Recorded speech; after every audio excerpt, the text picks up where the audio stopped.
Olá, seja bem-vindo ao curso de Fundamentações Históricas e Filosóficas da Educação, mais um produto com a marca da qualidade do Instituto de Formação da UMEC.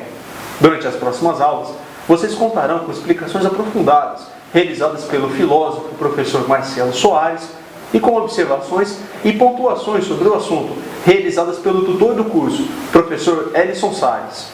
Nessa primeira semana, o assunto é a concepção do homem como um ser único e social. Material em mãos? Então, boa aula! Olá, cursista. Eu sou o professor Marcelo Soares, filósofo e humanista.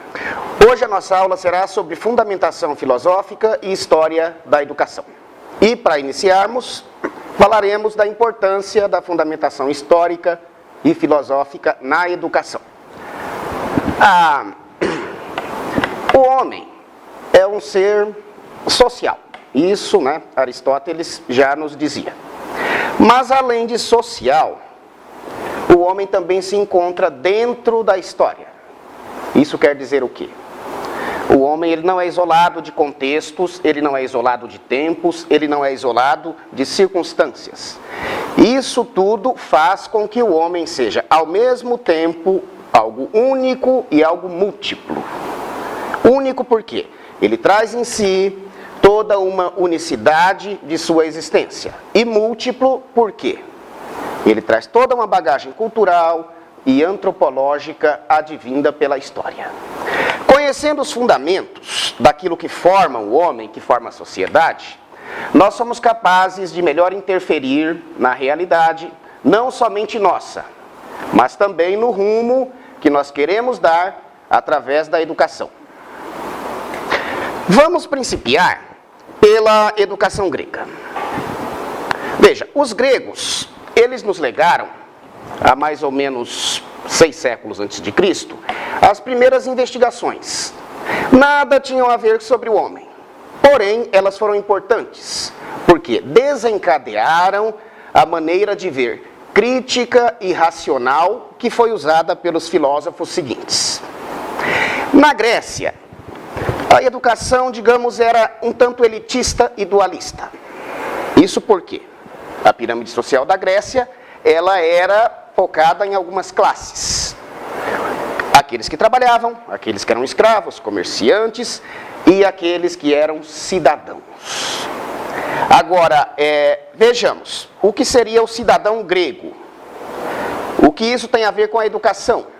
São pontos importantes. Ainda hoje temos a mesma discussão que os gregos clássicos tinham. O que é ser cidadão? O que é educação? Qual é a função da educação junto com o cidadão? Isso nós legamos de lá. São fundamentos históricos que são relevantes a qualquer um que queira se iniciar no estudo da educação, da sociedade e do homem. Algumas partes do legado grego. O grego foi o primeiro que viu o homem como a medida de tudo. Isto significa o quê? Por mais que existam forças naturais, sobrenaturais, forças deístas, ainda assim o homem foi colocado como aquele que seria a medida, o responsável por sua existência e a existência de seus semelhantes. De que forma? O grego põe a razão do homem e sua capacidade de crítica. Ele também coloca o homem como sendo aquele próprio criador de si. E, de certa forma, isso aí vai influenciar na visão em que os gregos tinham sobre a educação. Se nós já estamos pré-determinados, se nós podemos determinar, se nós temos já tudo instituído por natureza ou se tudo é convenção. Isso foi debatido já na Grécia Antiga e foi parte da educação helenística. A grande, digamos assim, a grande contribuição para a pedagogia, para a educação, fornecida pelos gregos, foi o que Iager chamou de paideia. O que é a paideia? A paideia nada mais é do que a educação holística. Holística significa integral. Os gregos criavam, educavam suas pessoas de maneira artística, filosófica, política, estética, tudo em conjunto. Não havia dissecações, não havia especificidades nas educações. Não. Ou você era um sujeito educado completamente holístico, ou você era à margem. Você não era considerado cidadão. Isso porque, na educação grega, ser cidadão era ser político, era participar da vida social da cidade-estado. Até um termo muito interessante é que você poderia, o grego, não participar da vida social. Eles tinham uma palavra, chamava-se idiota. Na versão grega, idiota é simplesmente aquele que preocupa-se apenas consigo e com suas coisas.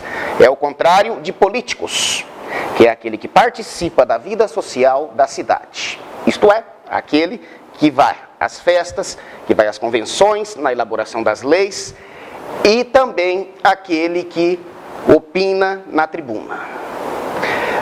Dois filósofos foram muito importantes para isso. O primeiro foi Platão. O que se deve sobre Sócrates hoje em dia, a grande parte foi de Platão. Muito embora alguns criticam que Platão usou palavras na boca do mestre, mas é o que temos, o grande legado socrático é platônico. Como é que Platão via a educação? Platão era o sujeito que inventou, foi o sujeito que inventou a teoria dos dois mundos. Mundo intelectivo, que é aquele onde estão as ideias, o mundo perfeito, e mundo sensitivo. O mundo onde estamos, onde está essa mesa, onde nós vemos as coisas através dos nossos sentidos.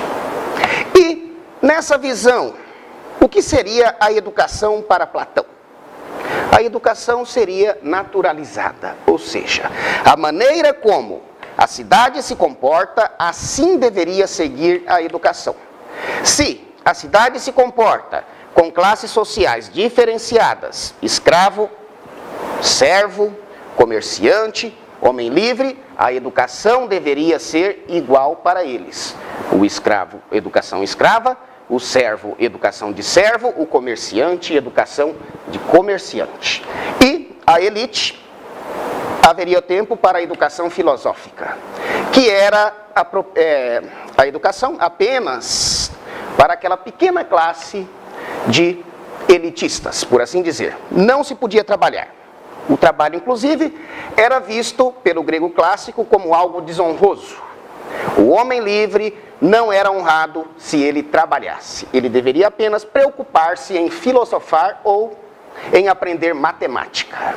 Nessa educação que nós chamamos de paideia, entrou em concurso alguns elementos que nos foram fornecidos, antes de Platão, antes de Sócrates, e também depois, com o filósofo, discípulo de Platão, chamado Aristóteles. Aristóteles, digamos que foi talvez o primeiro cientista, porque Aristóteles, ao contrário do mestre, ele tinha uma visão mais realista das coisas. Tanto é que, certo dia perguntaram a ele, Aristóteles, o que é a sorte?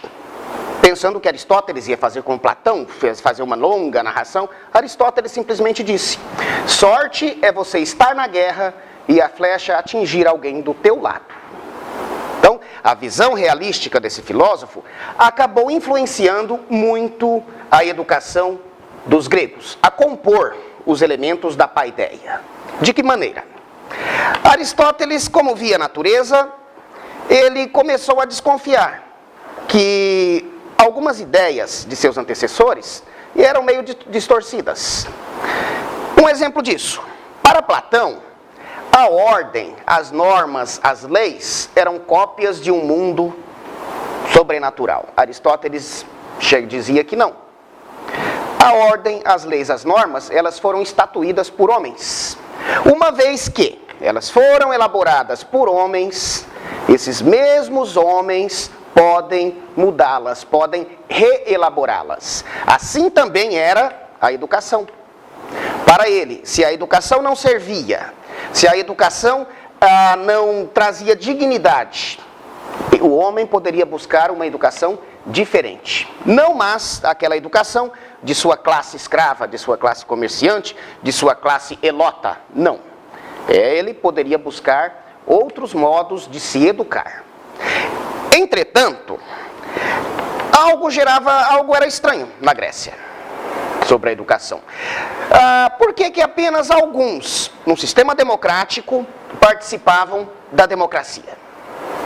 Simples, porque algo muito importante era feito ali, que era o filosofar. Alguns não tinham, digamos, nascido, não eram bem nascidos, não tinham dinheiro e não poderiam filosofar. E como é que eles participariam da vida da cidade? Aí é que entra um grupo muito importante para a história da pedagogia, para a história da educação e também para a história da lógica. Um grupo chamado de sofistas. O que vem a ser os sofistas? Haviam os filósofos, eles procuravam a verdade. Apenas quem conseguia, quem era rico, poderia filosofar. Só que o que é importante na vida da cidade? Qual é a educação que se tem que dar para que a pessoa viva a vida cívica dela? Filosófica? Talvez não.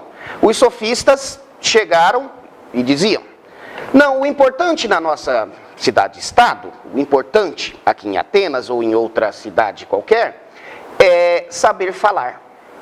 Porque sabendo falar, nós podemos dialogar, debater, ganhar a questão. Mas o que isso tinha a ver com a educação? Os sofistas diziam: você me paga, eu ensino você.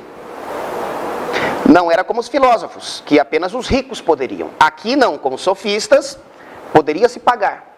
Já tem início aí algo como professor particular, né? Eles ensinavam a pessoa a arte da retórica, isto é, a arte de falar, a arte de ganhar.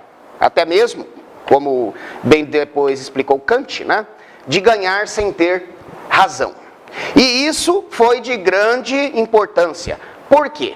A partir dos sofistas, começou-se a pensar uma nova educação. Porque a educação, até então, era tida como gramáticos. Ensinavam algumas coisas de literatura e noções mais aprofundadas de língua.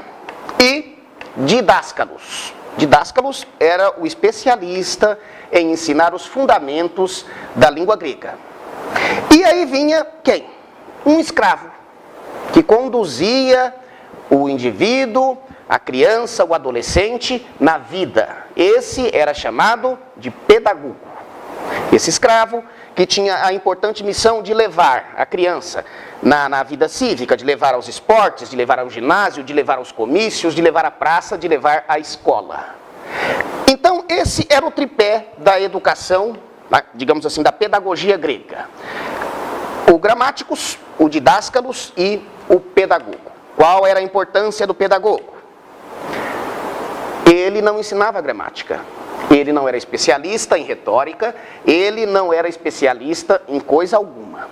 Ele apenas conduzia o sujeito na sua vida social.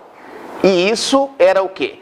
Levá-lo, não somente fisicamente, mas também transmitir o legado que a família, né, estava disposta ou queria que fosse transmitido ao filho.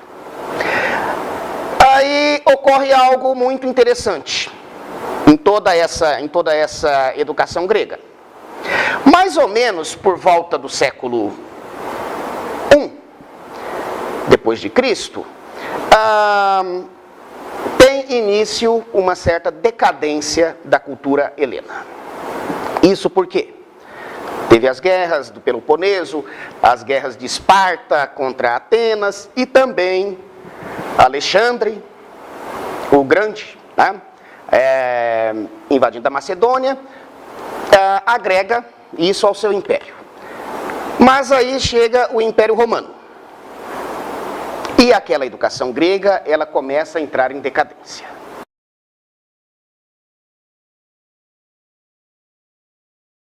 Bom, a partir desse ponto, conversamos com o professor Elison Salles, tutor e idealizador do curso. Professor, Fale um pouco para a gente sobre a ideia em que surgiu o curso e o seu objetivo. Bom, a ideia do curso ela surge a partir de uma necessidade atual, do meu ponto de vista. A necessidade de estar conciliando aspectos históricos e filosóficos passados relacionados com o cotidiano presente. O objetivo real desse curso é conscientizar o cursista de que esses aspectos que nós iremos estudar traga benefício para ele, tanto dentro do ensino médio ou do ensino superior. Bom, professor, agora eu gostaria de saber qual a relação entre o homem atual e a Grécia Antiga, o local que foi berço do primeiro processo de educação. Bom, vamos primeiramente falar da Grécia como o berço, como você mesmo disse, o berço da civilização, o berço da humanidade. O processo educativo, estudos dizem que ele começou a partir da Grécia, né? Vamos considerar isso como teoria. O homem atual é um homem cheio de valores, um homem cheio de interesses, um homem cheio de regalias, um homem cheio de perversidade. Tá? O homem grego é um homem diferente, um homem onde era um ser único e social, considerado como o principal foco da sociedade. O homem grego ele tinha como interesse apenas filosofar, isso para ser cidadão, né?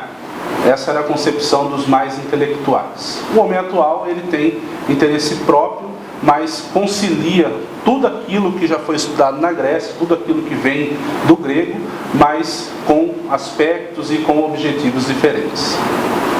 Ok, professor. Muito obrigado pela participação. Nós encerramos aqui a nossa videoaula de hoje. Voltamos a nos encontrar na semana que vem. Não se esqueçam de acessar a sala de aula virtual com todos os conteúdos e os materiais de apoio necessários para acompanhar esse curso. Voltamos a nos encontrar em breve. Instituto de Formação da UME, referência mundial em educação.